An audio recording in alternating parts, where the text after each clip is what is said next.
Welcome to Lost Relation Chronicles. Before we start today's story, we would like to inform you that a friend of ours has started a YouTube channel where he has picked up the story, A Sniper's Fight for Survival, and has put up a different version of the story. Please head out to his channel. The link is in the description box. So, head over there and help with a like and a subscribe. Now let's start with today's story. It all began in 2014. Sandra was 27 and I was 26. We had been together for 5 years, married for 2. We met in college. She was studying accounting, and I was studying mechanical engineering. Our first encounter was at a party hosted by a mutual friend.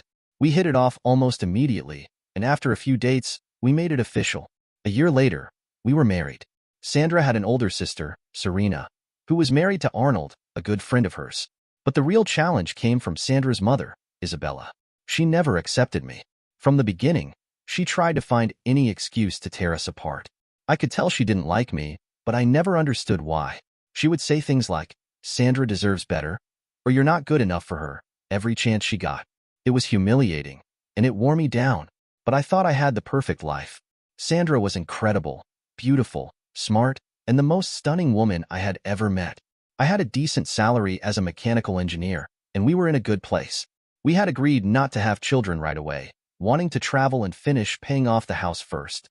Sandra was on board, and she even began talking about getting a master's degree, which I gladly agreed to pay for. I just wanted her to feel supported. A year after we got married, things took a turn. Sandra's mother, Isabella, had a fall and ended up hospitalized for a couple of days. The doctors said it wasn't serious, but they recommended she take bed rest. Sandra was beside herself with worry. I could see how much her mother's health affected her. She stayed with Isabella during her recovery, and I respected that, though I wished we could have spent more time together. Then came the anniversary party. Sandra's parents were celebrating 30 years of marriage. That night, 2 shocking announcements were made that left me reeling. First, Serena, who had been trying for years to have children, announced that she had been unable to conceive. She had visited countless fertility clinics without success, and the pain of not being able to have children was heartbreaking. I could see the tears in her eyes as she shared the news. It was one of those moments where you wish you could take someone's pain away but realize you can't. The second announcement was from Isabella. I had always known she was emotionally distant, but what she said next hit me like a ton of bricks. With tears in her eyes, she told us all how desperately she longed to become a grandmother. She spoke with such urgency, and her words carried a weight that I hadn't anticipated. A fall could be the end of me, and who knows when it could happen, she said, her voice trembling. I watched her grow up, and now I just want to see her have children. I looked over at Sandra, and I could see the shock on her face. She was pale, her eyes wide, and her hands were trembling as she reached for her glass of wine, but I could tell it wasn't helping. Her mother's words had struck a deep chord with her. After the party, we went home, and Sandra was noticeably affected by everything that had happened. She didn't say much at first, but I could tell she was in her own world, processing the events of the evening. I tried to give her space, but after a while, I couldn't hold back. "Sandra," I said gently, sitting beside her on the couch. "Are you okay?" She looked at me, her eyes full of tears. "I don't know, Alex," she whispered. I just don't know. Is it your mom?" I asked carefully. She nodded, her voice breaking. "She's right, though. She's not going to be around forever. And Serena, she's struggling. I don't know what to do." I reached out, pulling her into a tight hug. "We don't have to make any decisions right now, okay? We'll figure it out. Together." But even as I said those words, I couldn't shake the feeling that something had shifted. I knew Sandra had been affected by her mother's desperate plea for grandchildren, and the weight of it was heavy on her. Something had changed, but I wasn't sure what it meant yet. I chose to ignore the situation, a mistake I now regretted but couldn't seem to face at the time. The weeks went by, the months passing without any more major developments, until one day I received an urgent call from Sandra. Her voice was shaky. "Alex, I'm at the hospital," she said, barely able to hold it together. "It's Serena. She tried to hurt herself." I froze, a knot of fear tightening in my chest. "Are you okay?" I managed to ask, though it didn't make sense. She was the one at the hospital, not me. "I'm okay," she replied quickly. "But she's in critical condition, Alex. I need you here." I didn't hesitate for a second. "I'm on my way," I said, trying to steady my voice. I couldn't let her hear how rattled I was, but I was terrified. My mind raced, trying to piece together how this could have happened. I rushed to the hospital as soon as I finished work, And when I arrived, I found Sandra in the waiting room, her face pale and her eyes swollen from crying. Isabella was there too, standing off to the side with a cold, almost accusatory expression on her face. I immediately felt a tension in the air, like something was off. Isabella's gaze didn't soften when she saw me. It was as if she was blaming me for Serena's breakdown. I approached Sandra and pulled her into a tight hug, trying to reassure her, but I couldn't shake the uncomfortable feeling of Isabella's stare. Arnold, Marco, and Isabella's husband were also in the room, but their presence didn't make the situation any better. They all looked anxious, but it was Isabella's cold demeanor that stuck with me. It felt like the blame was on me, though I couldn't understand why. What happened? I asked, my voice low, trying to get some sense of the situation. Sandra's voice trembled. It's the infertility, Alex. Serena, she's been struggling with it for years.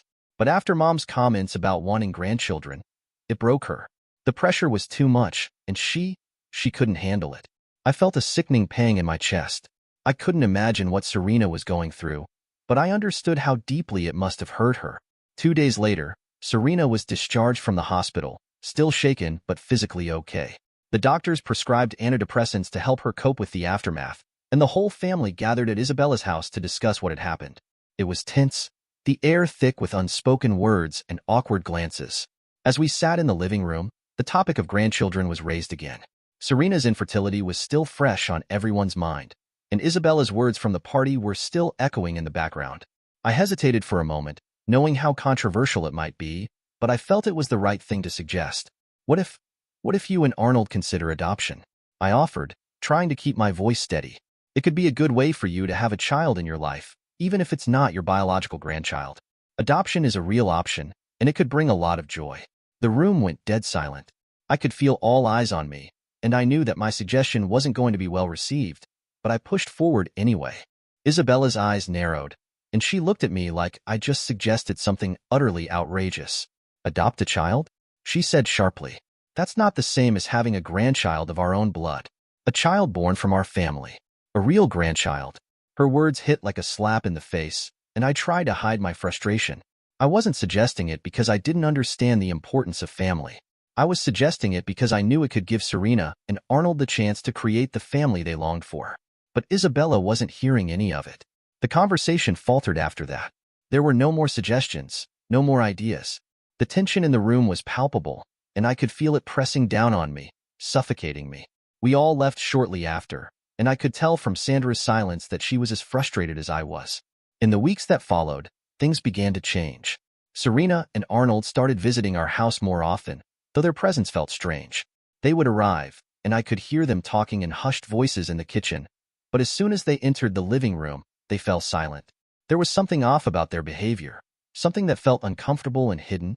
I couldn't shake the feeling that they were keeping something from me, something I wasn't supposed to know, but I wasn't sure what it was, and that uncertainty made everything feel even more unsettling. I decided not to pay much attention to it at first.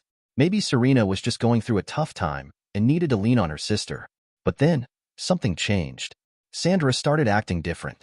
She became more reserved with her phone, often hiding it when I walked into the room. When I tried to get close to her after work, she pulled away, and our intimate life, which had always been strong, started to fade. The disconnect between us grew, but I couldn't put my finger on what exactly was wrong. Then came July 5th, a day I'll never forget. I came home from work, and as soon as I turned onto our street, I saw several cars parked outside the house. My heart sank. I had no idea what was going on, but something felt off.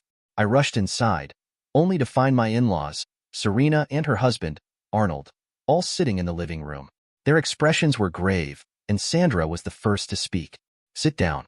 We need to talk," she said, her voice tight.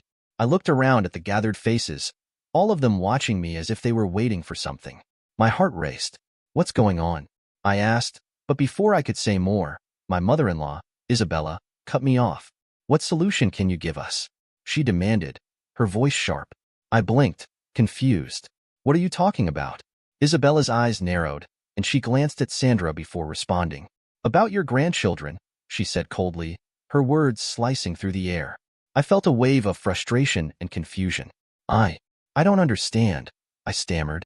Without waiting for an answer, I tried to suggest something that had been on my mind for a while. Maybe we should look into in vitro fertilization?" I know it's not a guarantee, but it could help. But Isabella's reaction was immediate, her face twisting in disgust. Her age-old judgment was clear, and I could see that my suggestion didn't sit well with her at all. She shook her head with a certain finality. No, no, she muttered, almost to herself. Then she looked up, her eyes gleaming with some sort of cruel resolution. I have another solution. I stared at her, my mind racing. What could possibly be her idea? I looked at Sandra for some kind of reassurance, but she wasn't looking at me. Instead, her gaze was fixed on Serena, then back to her mother. I turned my attention to Serena, who was smiling. Smiling. Her husband, Arnold, sat next to her, his smug grin almost too much to bear. He leaned back in his chair with an air of superiority that I couldn't ignore. The tension in the room was suffocating, and I had no idea what was coming next. I stayed silent, waiting for Sandra to speak, but she just sat there, looking at the floor, her face unreadable. Suddenly, Sandra snapped. Idiot. Say something. Her words hit like a slap to the face, and I flinched, not fully understanding why she was so angry. I didn't respond immediately, trying to process what was happening. The silence stretched on, suffocating. And then Isabella, with a calmness that made my blood run cold, spoke again. As you know, dear, she began, addressing Sandra, Serena has been cursed with the impossibility of giving us grandchildren. That joy of motherhood that she cannot experience. Her voice trailed off, dripping with judgment. Sandra interrupted her mother sharply. We've looked into other options, she explained, her voice tight with something I couldn't place. But surrogacy, it's risky. The genetic and hereditary issues that could arise in future generations. She shook her head, looking exhausted. Arnold, never one to stay quiet for long, chimed in. Surrogacy is expensive. We can't afford it. Not with all the other expenses a child would require. I was barely keeping up, but I wasn't going to let them dismiss me like this. So, what are you proposing? I asked, trying to steady my voice, even though everything inside me was starting to spiral. That's when Isabella's words struck like a thunderclap.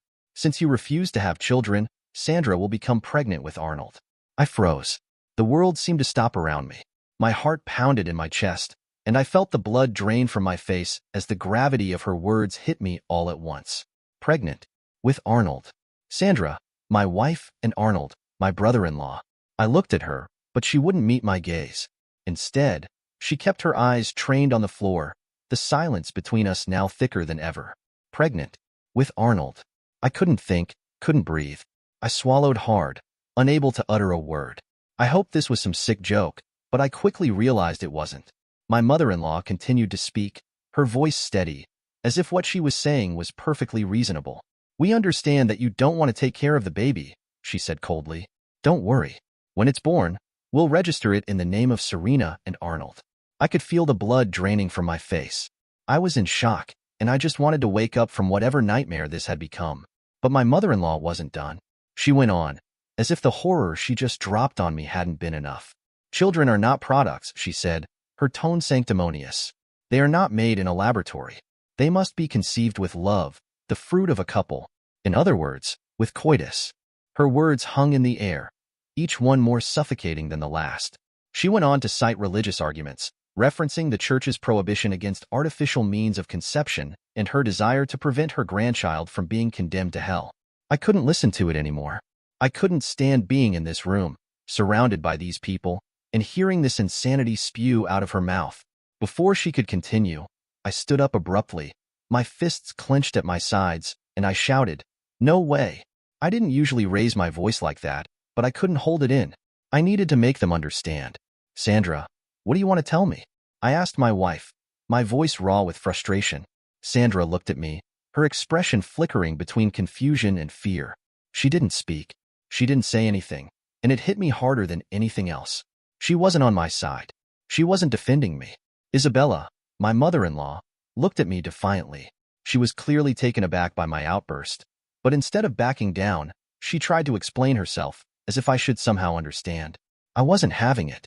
Arnold, who had been quiet up until this point, approached me and tried to place a hand on my shoulder. Don't touch me, I snapped, stepping back, my anger boiling over. Look, we respect your decision not to have children, my mother-in-law said, her tone more patronizing than ever. But I understand that you're still young, and you still have the urge to explore. Therefore, Arnold will be the one to take care of it. I froze. What? My mind couldn't wrap itself around what she was saying. She continued, Serena agrees that her son should be conceived in the act of love.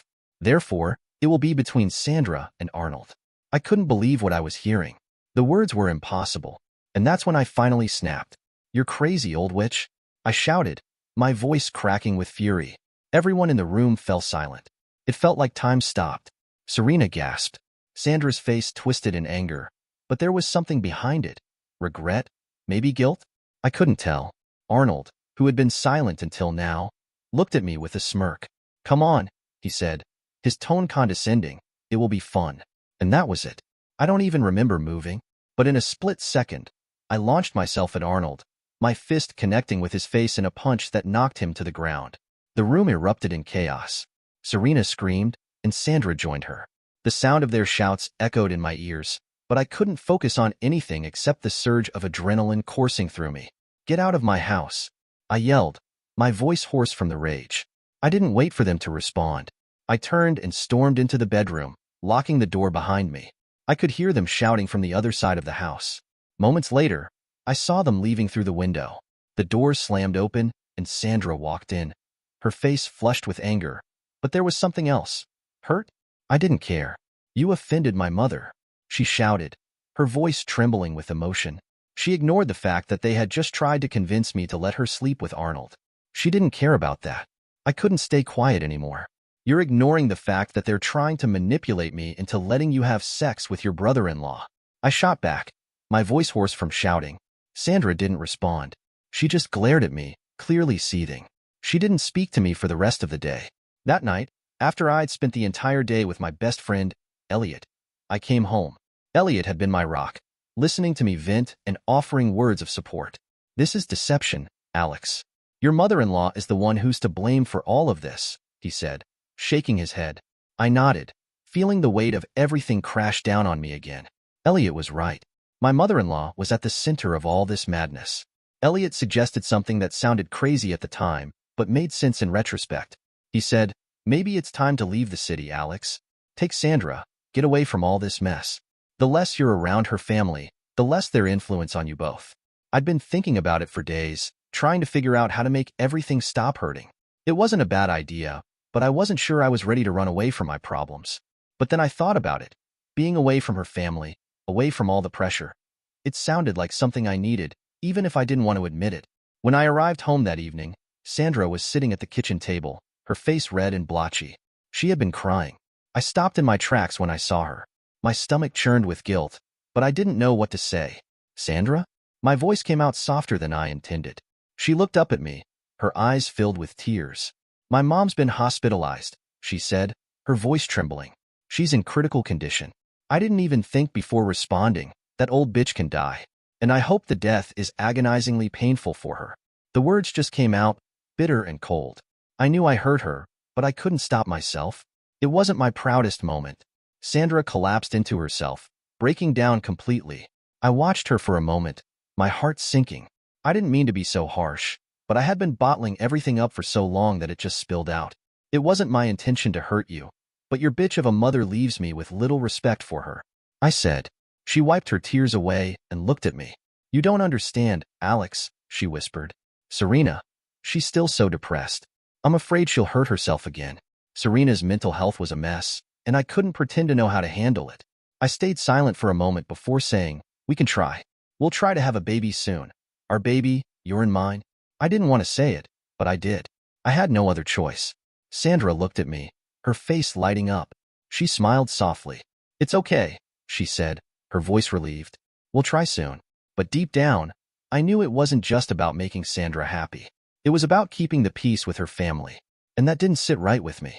Still, I couldn't back out now, not when she looked at me with such hope. Days passed without incident, but something about Sandra had changed. She was more affectionate, more loving, and somehow, less distant. Her attitude softened, and she didn't hide her phone from me anymore. I caught her smiling at me randomly, and it was like I was falling in love with her all over again.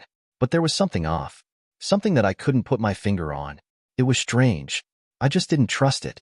6 months passed, and somehow, I found myself in a deeper relationship with Sandra than I had ever expected. I didn't know how it happened, but I was more in love with her than I had been before. Whatever she wanted, I gave it to her. If she asked for a new TV, I bought it. If she wanted a day at the spa, I booked it. I don't know why I did it. Maybe it was guilt. Maybe it was the desire to make up for the pain I had caused. But no matter what, Sandra's happiness became my priority. Isabella, my mother-in-law, had stopped pushing for grandchildren, and Serena seemed to be improving, both of which were things I hadn't expected. I didn't know whether it was the baby talk or just time, but I was glad the pressure had finally eased. And then, I had a surprise planned for Sandra, something I'd been saving up for, something to show her how much I cared, how much I wanted to make things right between us. I'd been thinking about it for a while, and I knew it would be the perfect way to hit the reset button for us. On February 20th, I walked through the door, my hands gripping the tickets tightly.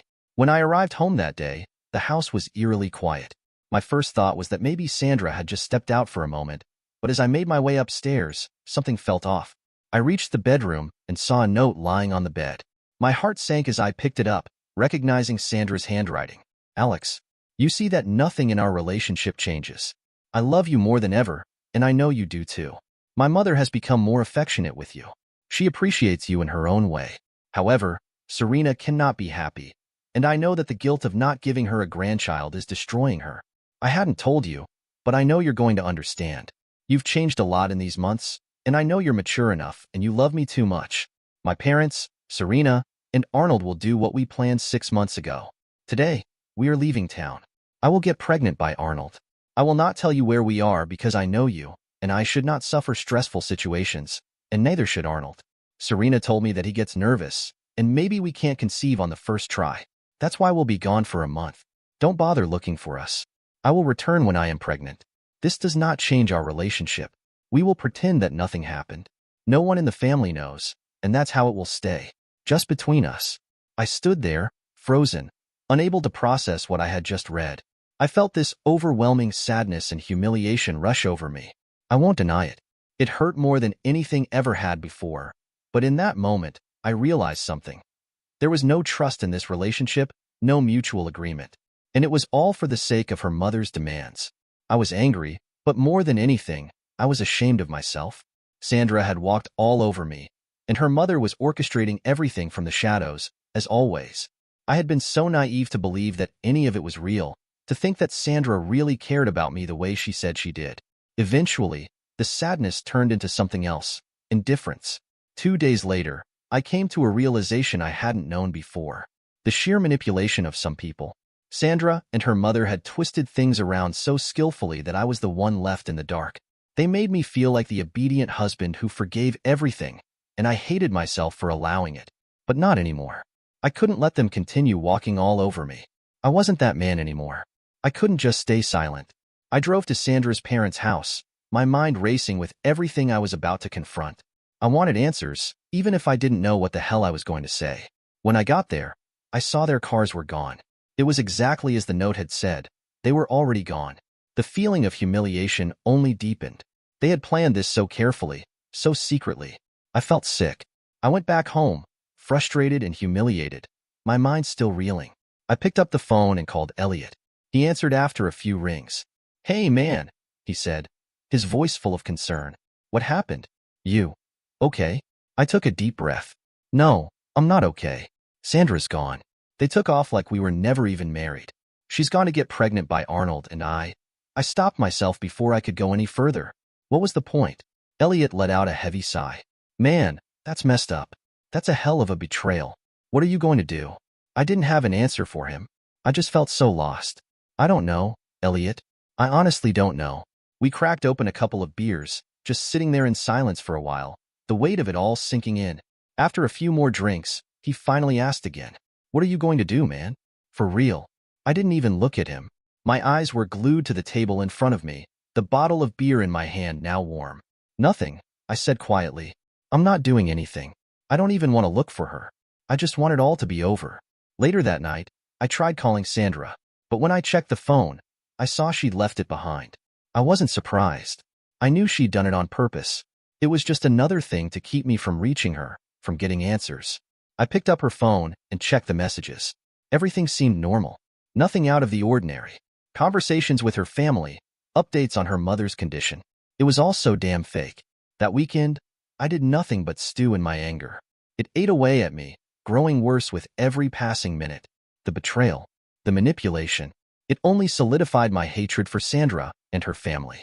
I didn't know if I could ever look at any of them the same way again. I couldn't believe it.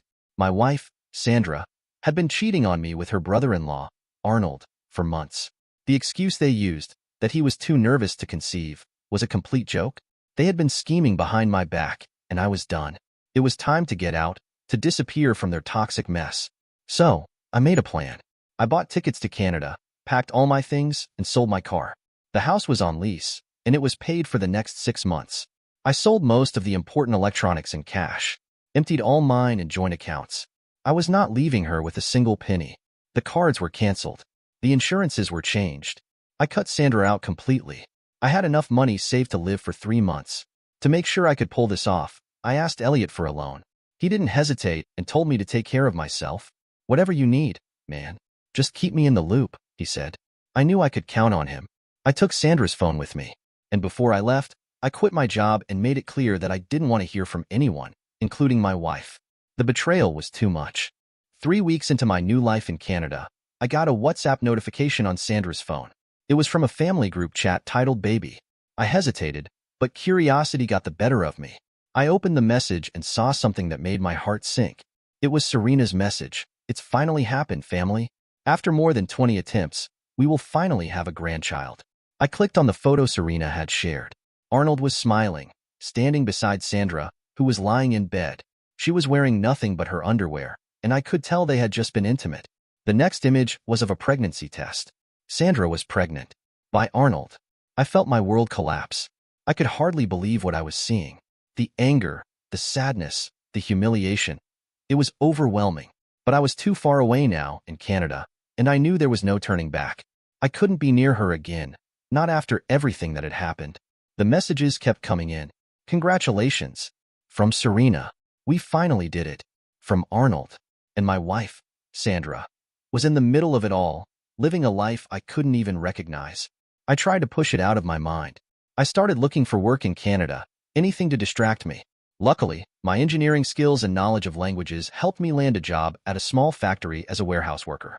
It wasn't glamorous, but it was enough to survive, and it was better than being surrounded by the lies of my past life. A week after I started the job, I woke up on a Sunday morning to a message from Sandra on my phone. It said, "Love, I'm home. Everything went well, and I'm pregnant. Come soon. I have something to tell you." I stared at the message for a while. The audacity. After everything, she still thought I would just come running back to her. I didn't respond. I spent the day walking around Toronto, trying to clear my mind, not wanting to think about her or the mess I had left behind. But then, more messages came in. "Darling, come home. We need to talk about this. Also, the accounts are empty and the cards don't work. I need money for grocery." I ignored those two. Her brother-in-law, and that old bitch can take care of her on their own money. Not mine. I kept walking, trying to find some peace, but Sandra's persistence was like a thorn in my side. The calls started coming in next. I saw her name, Serena's, and Arnold's flashing on my phone. I just kept rejecting them. The messages and calls didn't stop. All afternoon, I could feel my phone buzzing with notifications. They kept reaching out, Sandra, Serena, Arnold, pleading with me. But I couldn't bring myself to care anymore. That's when I received a call from my father. I wasn't expecting it, but his voice on the other end of the line caught me off guard. "Alex," he said, his voice tense, "we need to talk about this. Your mother's worried about you. Why are you doing this? Why are you ignoring Sandra?" I didn't know what to say. I hadn't even spoken to him in weeks. "Dad, just stay out of it. I can't do this anymore. I'm done with all of them." He was quiet for a moment. "Alex, this is a family matter. Don't make any rash decisions. You need to come home." Home? I thought. The home they destroyed? I didn't want to go back. But my father, ever the voice of reason, kept pushing. "Son, think about what you're doing. Your mother wants to help you through this. We can fix things." Fix things? There was nothing to fix. Sandra had made her choice, and so had I. I wasn't going back to that. I ended the call, but the message was clear. Even my father was trying to get involved now. It had been days since I'd spoken to anyone in my family, and I wasn't expecting him to reach out so soon. Then 2 days later he called again. This time, I explained the entire situation to my father, from the betrayal to the message Sandra had left me. Then I shared the images of the WhatsApp chat with him. At first, he seemed incredulous, like he couldn't quite believe what I was saying. "You're telling me she was with Arnold? Your brother-in-law?" he asked, sounding almost confused. "Yes," I said firmly. "She's pregnant by him." "It's true." There was a long silence before my father spoke again. I can't believe this, that bitch." "Alex, stick to your decision. You're better off without her." "I am with you, son. Screw that old mother-in-law and screw that bitch wife of yours. I got your back. If they call again, I will deal with them my way." "Yeah, I know," I replied. "I'm not going back. I don't want to deal with them anymore." I told him that I'd be bringing him to Canada as soon as I could and asked him to block Sandra from contacting him. I didn't want anything more to do with that side of the family. For the next 15 days, I turned off my phone. I didn't want to hear from anyone, Sandra, her family, anyone. I bought a new phone once I was settled in Canada, and I set all my social media accounts to private. I didn't bother removing Sandra or her family from my friends list. I just hid them. I didn't need their messages haunting me anymore. One day, I received a message from Elliot, my closest friend. He told me that Sandra had gone to see him, desperate for answers. "She showed up at my door." "Alex," Elliot said. "She asked where you were." I told her she could have asked you herself while she was busy screwing her brother-in-law. Then I closed the door on her and threatened to call the police. Hearing that made me feel a little better. It was a small sense of justice, knowing that someone had stood up to Sandra on my behalf. Elliot said she was a mess, and I wasn't surprised. She had messed up, and now she had to face the consequences. After about 2 weeks, I turned my phone back on, but what I saw made my stomach turn. Over 100 messages and missed calls. Most of them were from Sandra.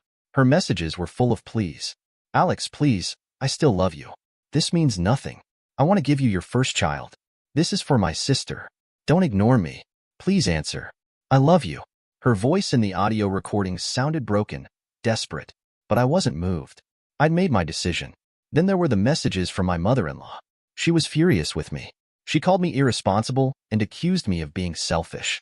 Her messages told me that I could ruin her grandchild's future, that Sandra was losing weight because of the stress.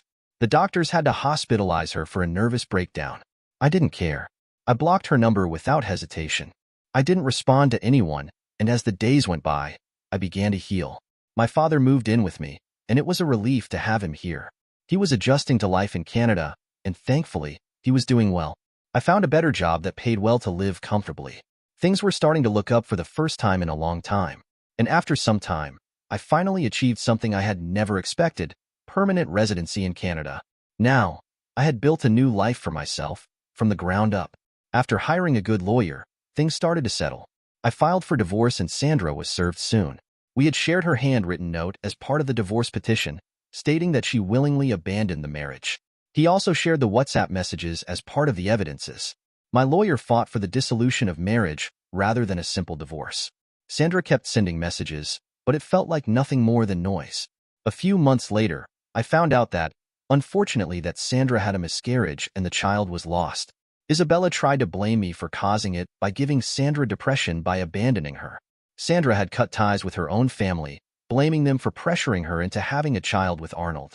It seemed like she was trying to absolve herself of any responsibility, but I knew better. Despite everything, she kept trying to find out where I was, kept trying to reach out. She thought I'd come back to her, but I wasn't about to fall for it again. Then, one day, I got a video call from her. I wasn't sure why I answered, maybe to see how she was, maybe to see if there was anything left in her that resembled the woman I once knew. But when I saw her, I barely recognized her. She looked worn out. Her face aged in a way that wasn't just physical, but emotional too. It was clear that the guilt and the consequences of her actions were starting to weigh on her. She immediately tried to apologize, but I wasn't having it. I kept my camera off, not wanting her to see my face, not wanting to let her think there was any possibility of reconciliation. I told her, "This will be brief. The sum of your actions defines who you are. You made a decision without me, something you knew I didn't agree with. You confused my love with obedience, and that's something I won't allow. Maybe, by now we would have been expecting a child, but patience is a virtue, and you failed to cultivate it. As for your bitch mother, Isabella, she hasn't passed away, and I doubt she will anytime soon, and honestly, I pray that when her time comes, she dies in agony. I promise you this, that when she dies, I will come back and piss on her grave. You and your bitch mother killed my marriage, and you'll carry that on your conscience forever." I paused, letting it sink in before finishing. As for me, I have started dating and soon I will move on from you. I will not forget you and I will make sure that till I die, I will never forgive you. Also, I hope your mother dies without seeing any of her grandchildren. You reap what you sow, I'm reaping mine, and you're reaping yours.